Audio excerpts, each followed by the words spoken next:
This is episode 314, and I'm talking about why we shouldn't be relying on a certain type of content when we're trying to market our business. Welcome to the Content Queen podcast. I'm your host, Mariah, entrepreneur, storyteller, digital nomad, creator of Content Bootcamp, and founder of Content Queen with over 10 years experience in marketing.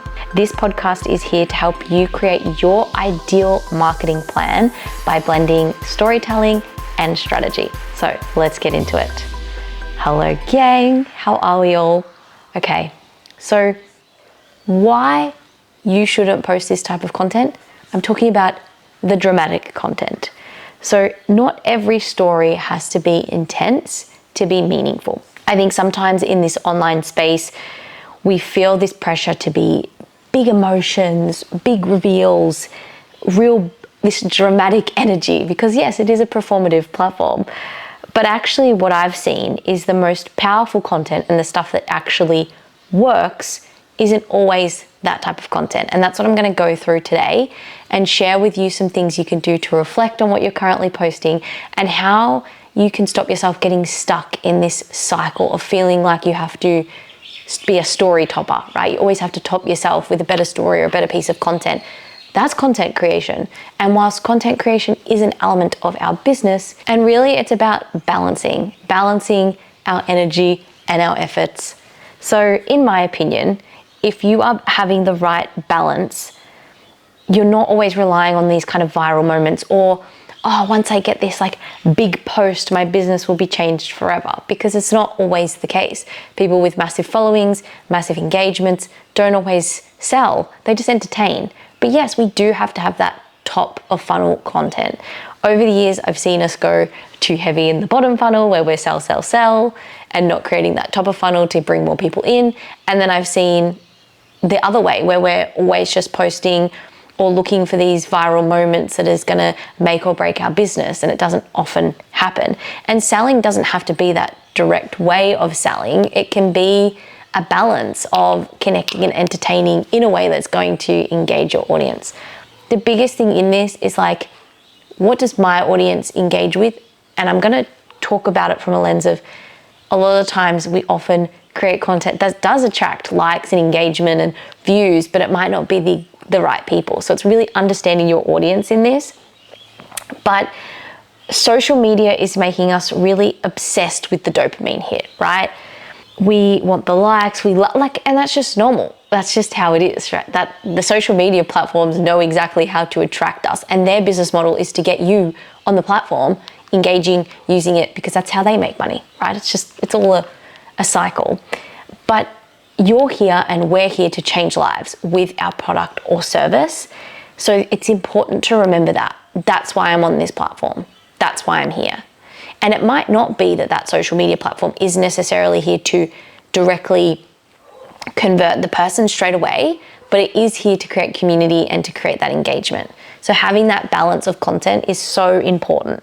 But I hear this all the time in workshops, in strategy sessions, when I ask, what's some posts that have performed well, or where are you seeing people engaging in content? It is always something that's gone viral, is the definition of more than 1 million views, but viral in whatever definition you have.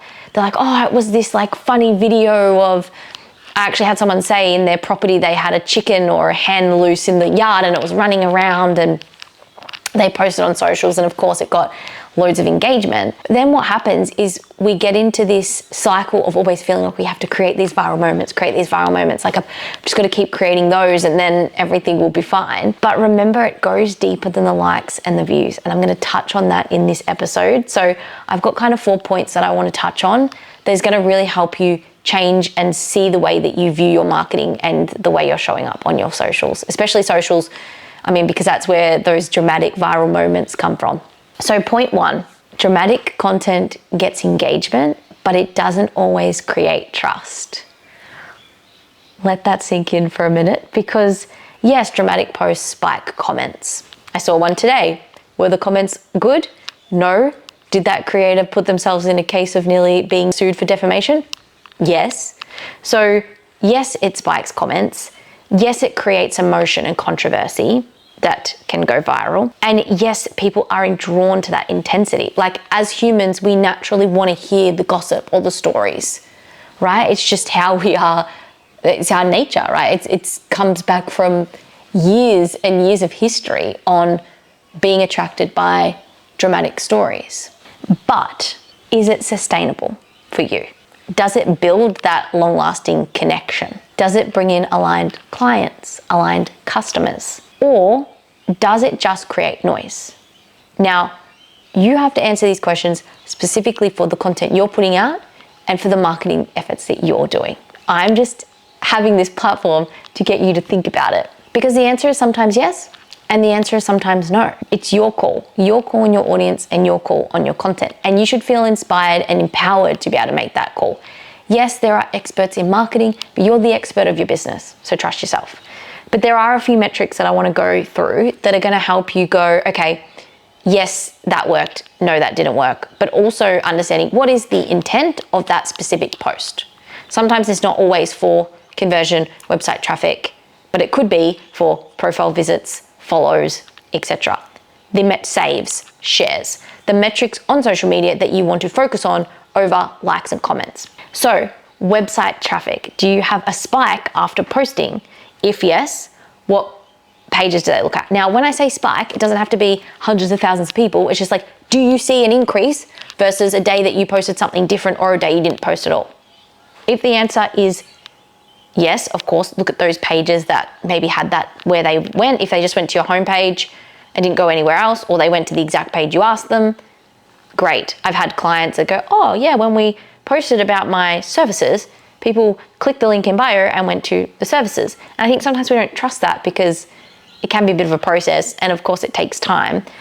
And then you ask, did it lead to anything? Now, not all posts, as I said before, have to lead to something. They can be there to create community, but maybe you want to look at those other metrics, the profile visits, the saves, the shares, the follows, as I said, the more important ones. Do you get those metrics on everything on social media? No, some platforms will give you some and some won't. On, for example, Instagram, a post, you definitely get those metrics. On a reel, you only get some. So just keep that in mind. But you can look at, for example, yes, on that day, did I get more profile visits than I normally do, etc. Do I think you need to get obsessed and look at every single post? Absolutely not. But just be curious about the posts, and you can do it from a bird's eye level, once a quarter, once a month. I think people that look at every single post every single day can become really obsessed with it. Again, balance. We're gonna find that balance. Now, when I ask that question, did it lead to anything? It's because with dramatic content or things that are here to create drama, if you do that all the time, you're not going to see anyone taking any action. But if you sprinkle stuff in that makes sense to your audience along with conversion content, that's when you'll start to build that trust and people will start to take action. And were the people who followed me or commented on that content aligned people?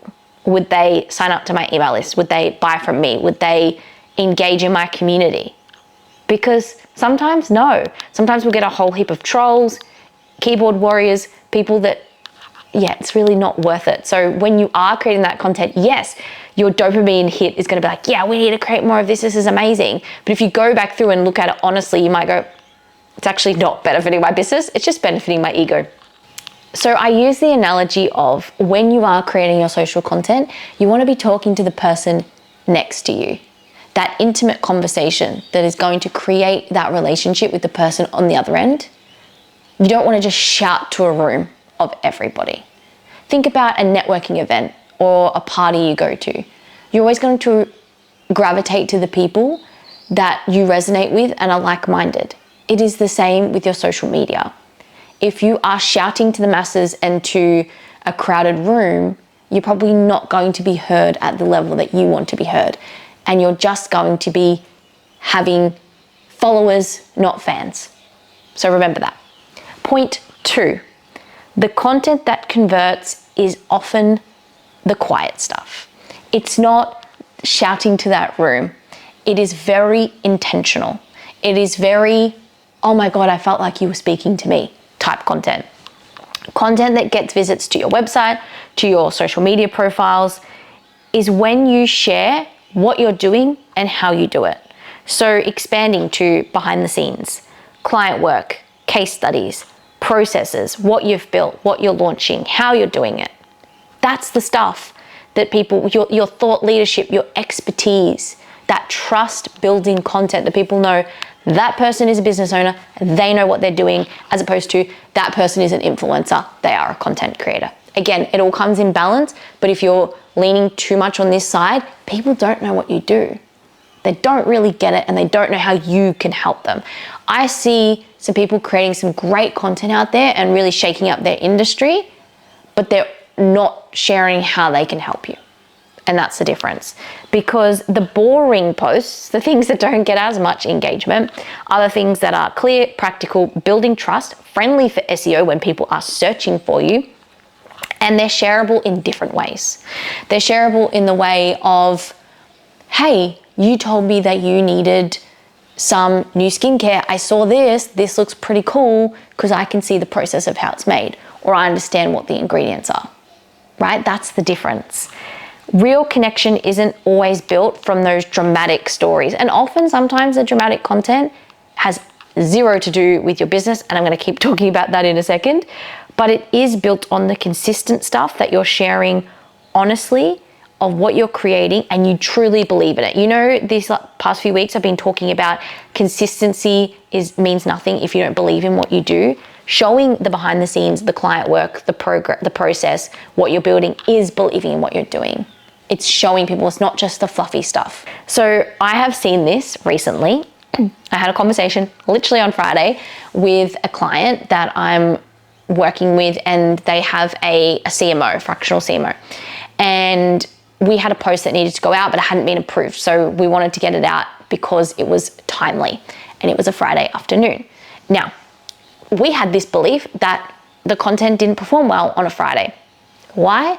Based on likes and reach on socials, which of course we need things to reach people because we need people to see it.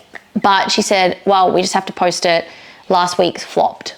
And I was like, I'm curious about this question. So I went into Google Analytics and I saw a spike of website traffic last Friday. So I sent her the screenshot and said, well, let's just be mindful also that sometimes we just think things flop because they don't get the likes that some posts normally do. But actually I saw a website traffic spike on Friday.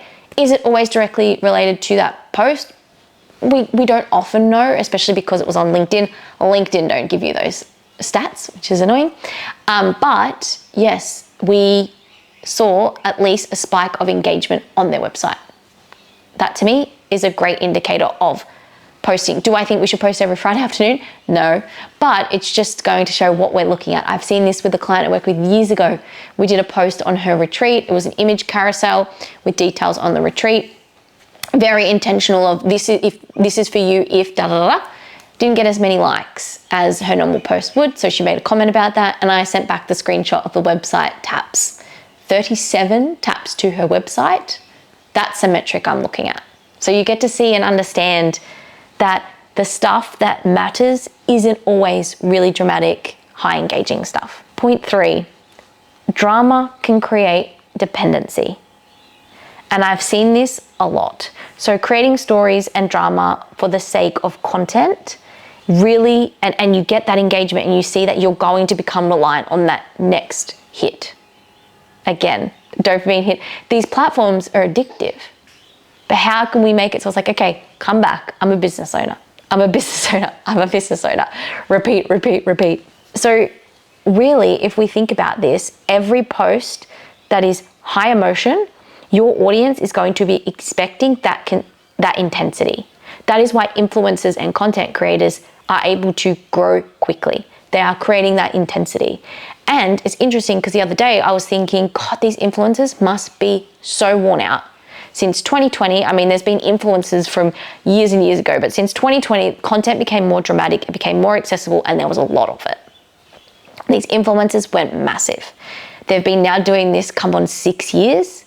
And I was like, that's a lot. 2 influencers the next day came out and said how exhausted they are and how their life is all about creating content and they don't often get to enjoy it. The funny thing was, one of the influencers was the one that was on my mind.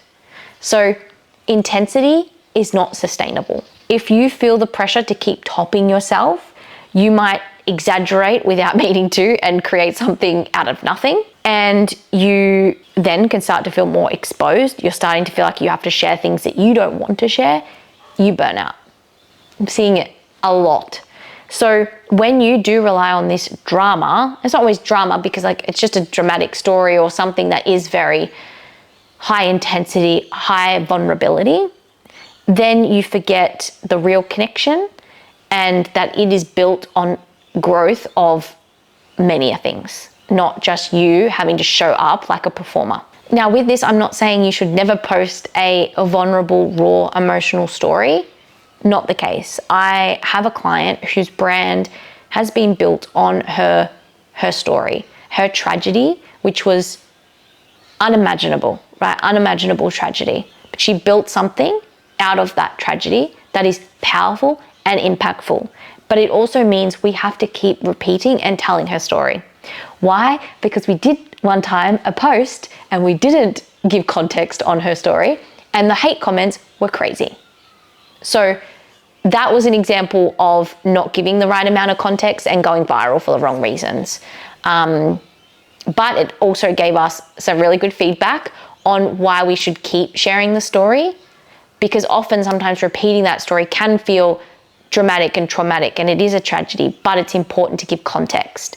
So her brand is based around her story and her tragedy, and a lot of people's are. So you do have to keep repeating it. Maybe it can feel really intense to share all the time. So I had an amazing mentor, Sally Prosser, that always says, share from the scar, not the wound. So that is a whole other topic and talking about it from a lens of, mindset work and getting help and getting professional help. But if you are using your story as a lens to market your business, you do have to keep talking about it. You do have to keep sharing it because context is key. So I'm not saying don't be dramatic, don't post anything vulnerable, don't post anything raw. And when I say dramatic, I'm just using this as a way to encapsulate everything. But I do mean the raw, the vulnerable. It's not always meaning you're being dramatic. It's just, that's how we're categorizing it for this episode. But it doesn't mean that you can't share those stories, because some stories are super intense and they're really important for the audience. That's why I said at the start, be mindful that your stories have that connection to your audience. Then it makes sense to do that. Your content, your audience, trust yourself. The last point is you don't have to bleed online to be seen. You don't have to share everything to be visible. You don't have to give everything. You don't owe anyone anything. You do owe them, if they're going to pay for your service, the transformation and the energy exchange. But what they're looking for is a help with their problem and their issue. So it's up to you to share with them what's going to help them. It might not mean sharing every nitty gritty about you. It doesn't have to be like that. So, and with that, you don't have to create a mountain out of a molehill. I have seen stories that literally nothing happened, but because it was high intensity and they were in the moment, they felt like they needed to share it. Yes, they are their own personal brand, and I'm very conscious of that. But at the same time, sometimes we feel like we're just sharing things to get reactions from people. We don't have to do that. You can share your lessons, your growth, your reflections without opening up wounds for people to see. You don't have to put everything out there on display. And you also don't have to go, oh my God, that thing happened. We have to create content about it. Sometimes making lessons for the sake of making lessons is not going to achieve anything, but it's up to you to decide that. If you feel really cool to share it, of course, share it. Do that. But always think about the person on the other end consuming that piece of content. I say all the time, life is content. And this is to empower people who have zero ideas on what to talk about to not feel stuck, because life is content. You can make stories out of anything. That is, I still completely believe that, stand on my pedestal and say, I believe life is content. You can find something out of anything, but don't stress yourself trying to find a story that won't fit the narrative that you're trying to create in your brand. You don't have to do that. And sometimes the story is the work you're doing, what you're working on, how you're helping your clients, how you're serving them. It doesn't always have to be about what's happened to you, and the vulnerability, the emotion, the authenticity doesn't have to come from something that happened to me today. oh, I stubbed my toe. How can that help me teach clients about XYZ insert industry? You don't have to do that. But it happens. I see it on LinkedIn all the time. Propose to my wife, how that works for B2B sales. We don't have to go there. Of course, if you want to and your audience really connects with that, do it. But we don't have to, as I said before, we don't have to create those mountains out of molehills. So reflect on these questions when you're thinking about, should I share it? Should I not? Of course, always trust your intuition and go for it. But why do I want to share it? How would it help someone else? And am I posting just for engagement? If you ask yourself those things, that will help you go, post it, not post it, you'll get your answer. Again, trust yourself. You know your audience, you know your business. You are the expert in your business, which means you can market it. You know what you're doing.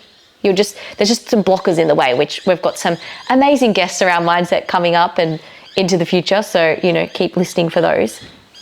So instead of saying like, how can I find the most dramatic thing to tell to get the likes, to get the engagement?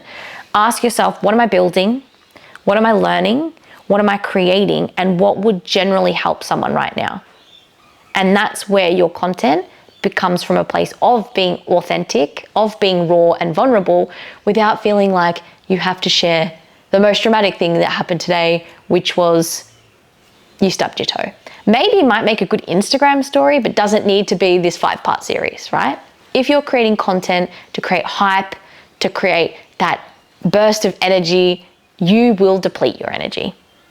And it won't be strategic, it'll be performative. You'll be working for the person, the algorithm, the person making all their money from social media, you're working for them. You're not serving your clients.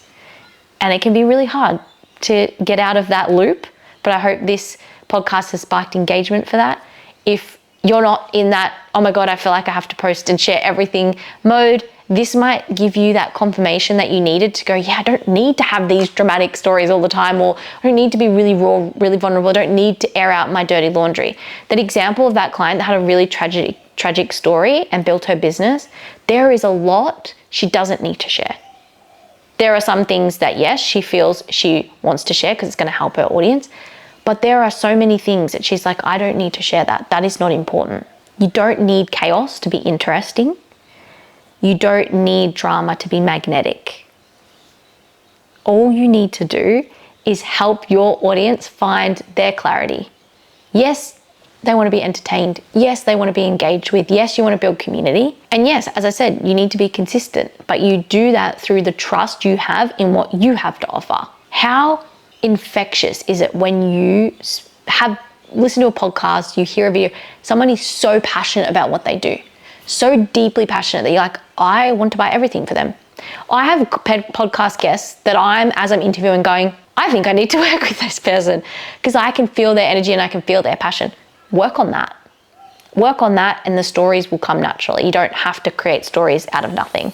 But be your content queen or king, and remember that developing your strategy around your stories develops your business. Thank you so much for joining me today. And please don't forget to share this with all your business and entrepreneurial friends. If you share this one, make sure you share it in a way of, I'm not telling you your content is dramatic. I just thought you might like it, because some people might think, are they trying to tell me something? No, we're not. But if you love this episode or you have any feedback or comments, put them in the comment section on Spotify, or leave a 5-star review on Apple, or email me at information@contentqueenmariah.com, or come over to Instagram @contentqueenmariah. Share your thoughts, share what you think. I'd love to hear from you, and I'll talk to you next week. Bye.